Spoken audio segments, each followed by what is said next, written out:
Hello everyone! Large fire installations usually require advanced options for controlling end devices and also connecting to third-party systems. In today's video, we are going to talk about the input-output logics supported by our Iris panel and how we can use them in different situations. In this input-output logic example, the elevator must stop operation in case of a fire in Zone 1 or Zone 2. We are using a relay output of the MIO module that is going to stop the elevator. We have two detectors, one of them is in Zone 1 and the other in Zone 2. The MIO 22 should activate if there is a fire in Zone 1 or Zone 2 and stop the elevator operation in order to isolate these premises.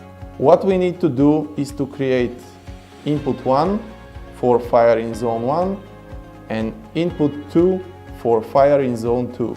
They are going to be in OR logic in relation to the output action, which is going to control the relay output of the MIO 22.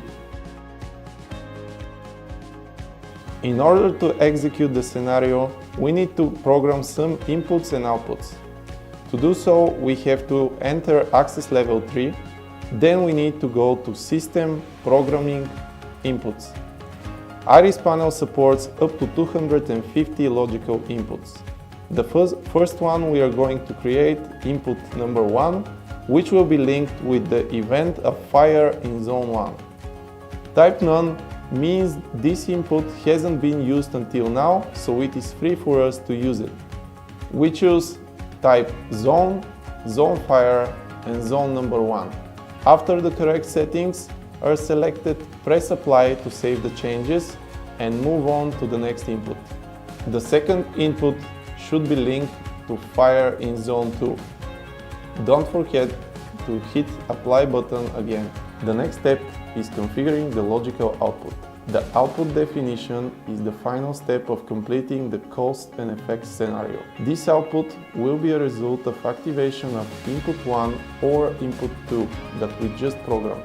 But first, we will link this output to a physical device, which in our case is the MIO 22 that we intend to control loop 1, address 4, output number 1.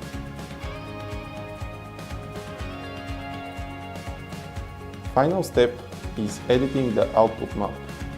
Output map is the connection between the inputs and the output. In our case, input 1 representing fire in Zone 1 or input 2 representing the fire in Zone 2 should activate the MIO 22 output.